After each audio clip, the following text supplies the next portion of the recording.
Salut, c'est Zaba et commençons tout de suite par le numéro 8, l'ingrédient secret. La Grande Muraille de Chine est peut-être ce qu'elle est aujourd'hui grâce à un ingrédient secret tout bonnement incroyable auquel personne ne s'attendait. Cette merveille d'ingénierie est d'ailleurs la seule structure humaine visible depuis l'espace. Et pourtant, sa construction a débuté vers 220 avant notre ère. Et si cette structure est toujours présente aujourd'hui, c'est grâce à un ingrédient inattendu et pourtant qui semble si évident pour la Chine. Loin de toute mauvaise blague ou cliché, l'ingrédient en question est du riz. Effectivement, des analyses scientifiques menées par l'université de Zhejiang sur le mortier utilisé dans la Grande Muraille de Chine ont permis d'identifier les éléments constituant le mortier qui a permis à la muraille de survivre pendant 2300 ans aux conditions climatiques les plus extrêmes et aux tremblements de terre. Un mélange très improbable et pourtant très efficace, constitué de chaux mélangé à de l'eau et du riz gluant. Le mélange a été le premier mortier composite créé par l'homme à contenir des composés organiques et inorganiques. Intrigués par leur découverte hors du commun, les scientifiques décident alors de mener plus de tests en comparant deux mortiers similaires en tout, sauf que l'un d'eux contenait du riz alors que l'autre non. Et ils ont découvert que le riz gluant rendait le matériau bien plus stable et beaucoup plus résilient. Dans le mélange riz-chaud, l'amidon du riz, par sa structure de filet de pêcheur, va contenir la chaux humide et lui permettre par la suite de cristalliser en calcaire en microstructures, voire nanostructures au sein des filets. Le tour est joué. La structure va se consolider dans le temps. L'armature de l'amidon va servir de support armé et invisible de maintien pendant des millénaires. Les scientifiques pense même que ce matériau serait parfait pour restaurer d'antiques maçonneries. En plus de nourrir ses bâtisseurs, le riz a permis à la Grande Muraille de perdurer dans le temps pour qu'elle nous parvienne dans toute sa splendeur. Numéro 7. Badgear. En voilà un sujet d'actualité. Avec la canicule, on se rend compte de l'importance de la climatisation. Mais imaginez-vous vivre dans les déserts persans il y a plus de 2000 ans. Eh bien, il s'avère qu'ils étaient peut-être mieux climatisés que la majorité d'entre nous. Prenez la France par exemple. Selon les chiffres de 2020, seulement 25% des foyers français sont équipés d'air conditionné. Mais avant même l'invention de ces technologies, les Perses concevaient déjà leur maison en prenant en considération les températures brûlantes du désert. Ils avaient inventé le système très ingénieux des attrape-vents ou badgear, une structure en forme de tour surplombant un bâtiment et ressemblant à une sorte de cheminée. Ces attrape-vents permettaient, grâce à la différence de pression entre le sommet et la base de la tour, de faire remonter l'air chaud vers le sommet et amener l'air froid vers le bas, créant ainsi un appel d'air dans les pièces qui étaient ventilées et se débarrasser de l'air chaud. Ce principe extrêmement simple se révélait terriblement efficace, surtout grâce à l'effet d'accumulation où les tests ont démontré que sur une période de 24 heures, la différence de température pouvait être significative. De plus, les tours étaient construites à base d'adobe faites de terre d'argile et de paille et d'eau. Des briques aux propriétés d'isolation impressionnantes qui permettaient d'accentuer encore plus l'effet. Et encore plus impressionnant, dans les maisons les plus cossues, les badgears étaient couplés à des yakchals, des congélateurs perses dont on a parlé dans cette vidéo et qui permettaient réellement de réfrigérer l'air. Et l'ingéniosité des Perses ne s'arrêtait pas là, puisque dans certains bâtiments comme des mosquées, les attrape-vents servaient un double usage, à la fois minaret, mais ils servaient aussi à rafraîchir la salle de prière en contrebas, et tout cela de façon complètement écologique. Pas mal. Numéro 6. OVNI et philosophe grec. Si l'intérêt autour des aliens et des ovnis n'a vraiment pris d'ampleur qu'au XXe siècle, le concept est aussi vieux que l'humanité. C'est ainsi que l'écrivain spécialisé en sciences et en technologie, Wade Rausch, a publié un livre où il retrace ses années de recherche sur les mentions historiques d'extraterrestres. Son travail remonte jusqu'à 2500 ans, au temps de la Grèce antique. C'était le philosophe grec Anaxagore qui a en premier suggéré l'idée selon laquelle une différente race d'êtres vivants pourrait habiter la Lune, une supposition hautement controversée. Les célèbres philosophes Platon et Aristote étaient en grand désaccord et ne croyaient pas en la pluralité des mondes et considéraient la Terre comme le centre de l'univers. En réalité, la pensée du philosophe présocratique était très en avance sur son temps. Il a été le premier à suggérer que la Terre flottait au milieu d'une immensité vide. Et croyez-le ou non, c'est un autre philosophe grec, Épicure, qui a été le premier à proposer l'idée des multivers ou des mondes parallèles. Il expliquait il y a déjà 2300 ans sa pensée dans des mots qui semblent incroyablement semblables à ceux de la science moderne. Les atomes étant en nombre infini et constituant des mondes, ceux-ci ne peuvent que l'être également. Il y a un nombre infini de mondes semblables aux nôtres et un nombre infini de mondes différents. Il n'y a donc rien qui empêche l'existence d'une infinité de mondes. Et le poète et philosophe romain Lucrèce partageait la même idée, et il pensait qu'il y avait d'autres terres habitées par des tribus variées d'êtres humains ainsi que différentes races de bêtes. C'est à se demander qu'est-ce qu'ils en penseraient avec toutes les avancées scientifiques et technologiques de notre époque. Numéro 5, le pigment quantique. Il y a plus de 2500 ans, les Chinois inventent un pigment si exceptionnel et si avancé qu'ils continuent aujourd'hui même de révéler ses secrets. Des secrets dont certains fascinent et intriguent les physiciens quantiques. Le pigment en question est un pigment artificiel appelé pourpre de Han, et les Chinois en étaient tellement fiers qu'ils l'utilisaient très abondamment.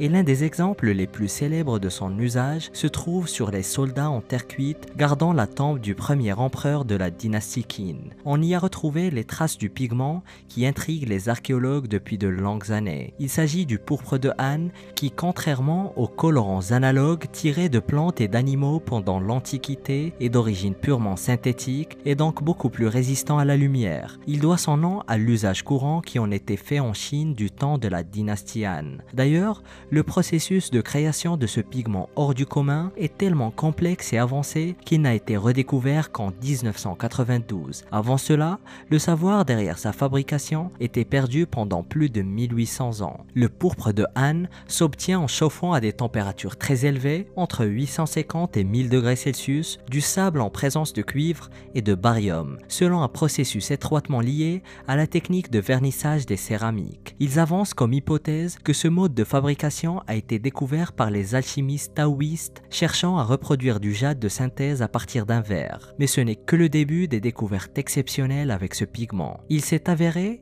qu'il possède des propriétés fluorescentes. Exposé à une simple lampe UV, le pourpre de Han émet un très fort rayonnement infrarouge. Et même si le rayonnement n'est pas visible à l'œil nu, une toute petite quantité exposée à de la lumière infrarouge peut facilement être détectée grâce à une caméra dédiée. Mais sa particularité la plus invraisemblable est sa capacité à changer de structure chimique. Le pourpre Han, sous l'influence d'un fort magnétisme, passe d'une structure moléculaire en 3 dimensions à une structure en 2 dimensions, laissant les chercheurs songeurs quant aux possibilités d'application aux supraconducteurs du futur. Ce matériau a été synthétisé pour la première fois il y a plus de 2500 ans, mais nous n'avons découvert que très récemment à quel point son comportement magnétique est exotique. Cela vous fait vous demander quels autres matériaux existent que nous n'avons même pas encore commencé à explorer. Numéro 4, les sarcophages du Sérapéum.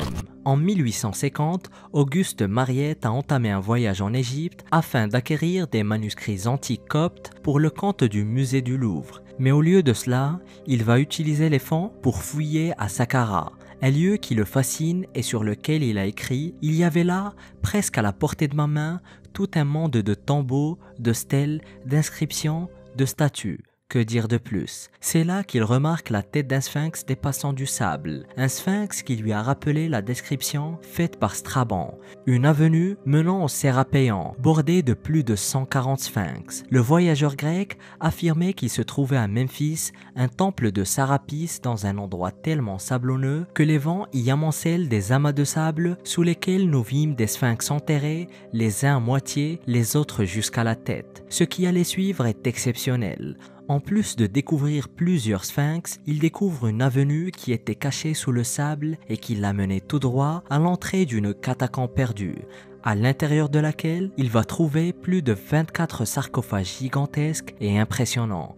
et on ignore toujours d'ailleurs comment ils ont pu être déplacés à l'intérieur du complexe funéraire et insérés avec une telle précision dans leur niche creusée à même la roche. La théorie principale est que les sarcophages ont servi à enterrer des taureaux apis sacrés il y a plus de 2500 ans. Un total de 50 taureaux apis seraient présumément enterrés là. Le taureau était censé être la manifestation vivante du dieu Ptah, mais le problème est qu'aucune momie de taureau n'a jamais été retrouvée dans le complexe, et les sarcophages étaient bien trop grands, même pour des taureaux mâles adultes. Autre étrangeté est que les sarcophages étaient faits à base de granit au lieu des pierres de calcaire généralement utilisées et qui sont bien plus faciles à travailler. D'autres théories existent afin d'expliquer l'usage de ces sarcophages gigantesques. Pour certains, ils servaient à générer de l'énergie grâce à la fermentation d'aliments, puisque les sarcophages étaient parfaitement hermétiques, mais quel que soit le cas, on ne sait toujours pas à quoi ont servi exactement ces sarcophages impressionnants, pesant chacun près de 40 tonnes.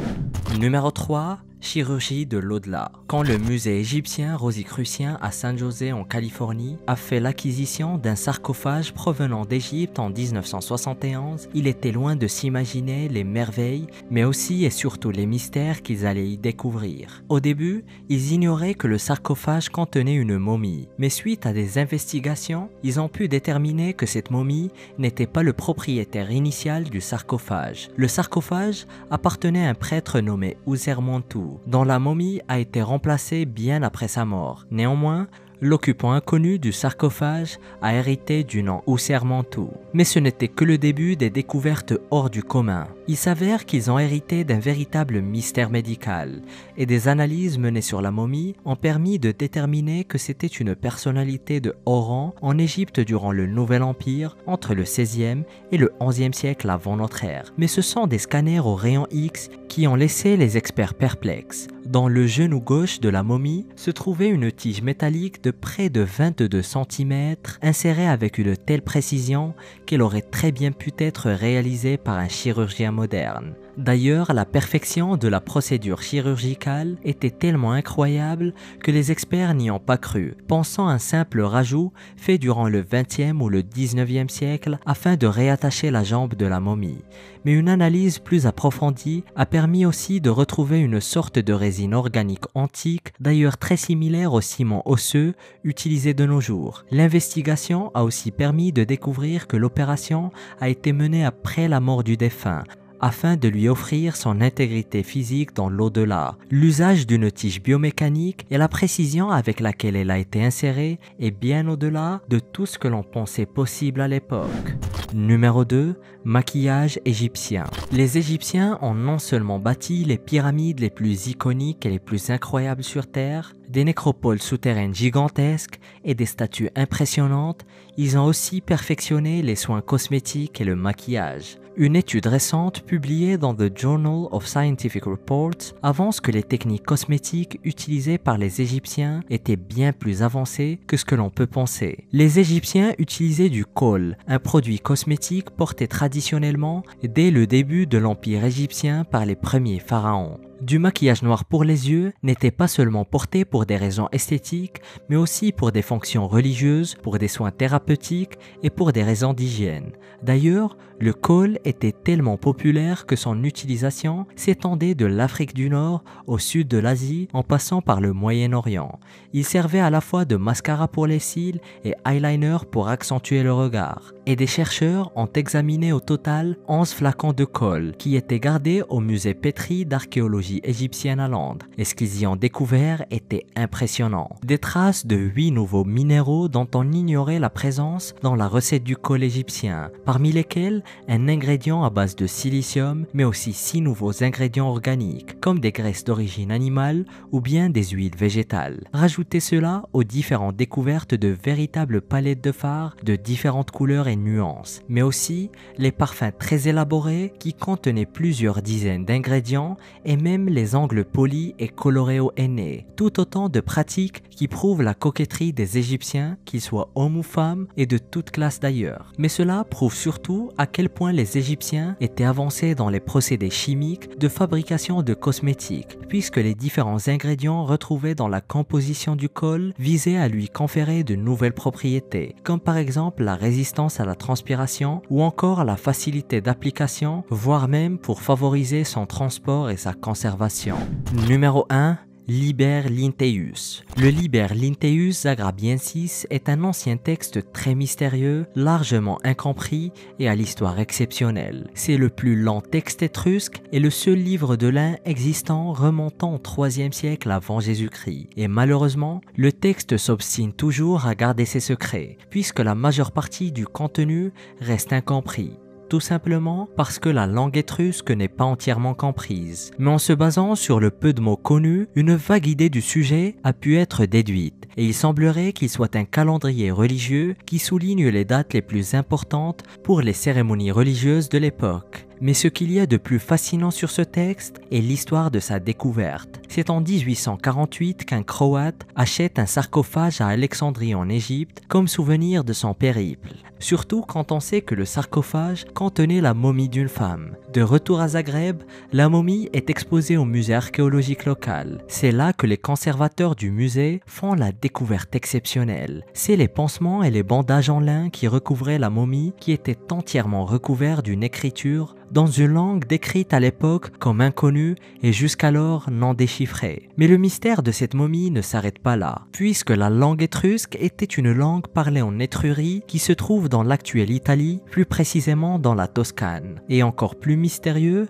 d'après un papyrus trouvé dans le sarcophage, la femme n'était pas du tout étrusque, mais égyptienne et s'appelait Nessiensu, femme de Paerensu, tailleur d'un temple à Thèbes. Le mystère est donc de savoir pourquoi ont-ils eu recours à un livre étrusque afin de la recouvrir. Était-ce juste une façon de recycler un ancien livre pour en faire des bandages, ou bien il y avait une autre raison? On ne le saura sans doute jamais. Et regarde ces découvertes qui bouleversent complètement notre histoire et la réécrivent. Découvre-les en cliquant sur cette vidéo.